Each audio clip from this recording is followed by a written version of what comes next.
High, আমি মানসী। তোমরা সবাই কেমন আছো? আশা করছি সবাই ভালো আছো, সুস্থ আছো, সাবধানে আছো। রান্নাঘরে এলাম। আজ তো একাদশী, আজ নিরামিষ রান্না হবে, আজ শনিবারও।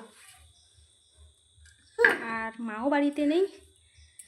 মটর ভিজিয়েছি, এই যে মটর ভিজেছি, এখনও ঠিকঠাক ভিজেনি, আর একটু থাকবে, তারপরে প্রেসার করে দেবো। ছোলা খাবে, তাই ওকে ছোলা দেবো। ছোলা খাওয়ার পরে পড়তে বসবে তো।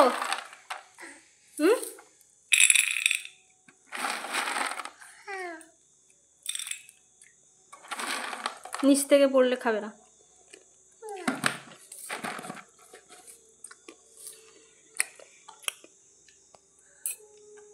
বানাবো, তাই আটা নিয়ে এসেছি। রুটিও করব, পরোটাও বানাবো। নুন আর তেল দিয়ে দিয়েছি, এবার জল দিয়ে মাখাবো শুধু। আর এইগুলা পরোটা বানাবো। মিতুল আমাকে কাজে সাহায্য করবে, একটা একটা করে দিবে। দাও।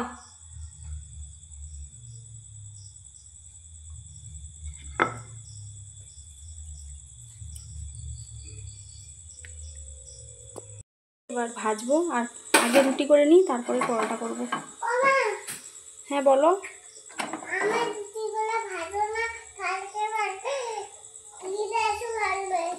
আচ্ছা,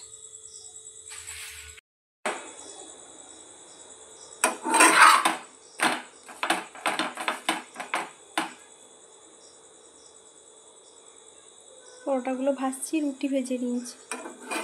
পরোটাগুলো ভাজা শেষ হয়ে গেলে রান্নাটা করবো। কুকারে এবার সেদ্ধ হোক, তারপরে ঘুগনিটা বানালে আজকের মতো রান্না শেষ। সেদ্ধ হয়ে গেছে।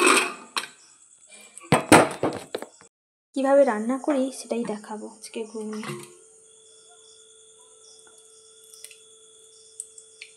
প্রথমে তেল দেব,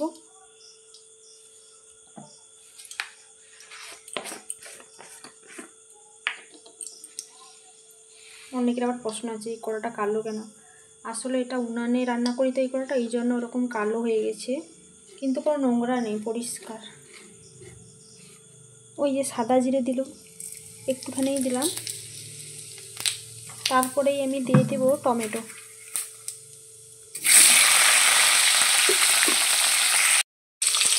তারপরে দেব আদা বাটা,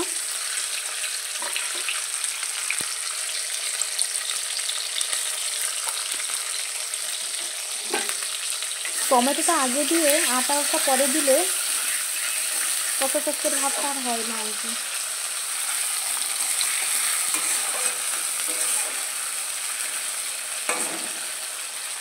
ঝালটা দিলাম না, দিব নাও, কারণ মিতুলের জন্য আগে তুলে রাখবো, তারপরে লঙ্কাগুলো অ্যাড করবো।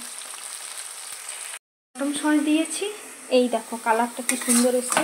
এখনো পর্যন্ত লঙ্কার গুঁড়ো দিইনি। তাই না, মোবাইলে কেমন দেখা যাচ্ছে, কিন্তু খুব সুন্দর লাল একটা রঙ এসছে।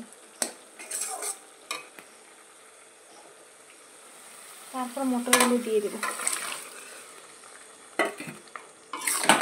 একটু চিনি আর একটু নুন দেব, আগে থেকে নুন দিয়ে সেদ্ধ করে রেখেছি, তাই মিতুলের জন্য আলাদা করে রেখে দিলাম। এবার লঙ্কাটা যোগ করব। মিতুল বলছে নাকি পরোটা খাবে না, ও রুটি খাবে। পরোটা খাবে না? বাবা ভালো হয়েছে রে, ওটা খেয়ে দেখো। ও ঠিক। বাইরে খুব আর বৃষ্টি হচ্ছে, মা মেয়ে এইভাবে সারাদিনটা, মানে রাতটা কেটে গেলো, মানে সন্ধেটা। এবার খেয়ে দিয়ে ঘুমিয়ে পড়বো। তাহলে ভিডিওটি এই পর্যন্ত। সবাই ভালো থাকবেন, সুস্থ থাকবেন, আনন্দে থাকবেন।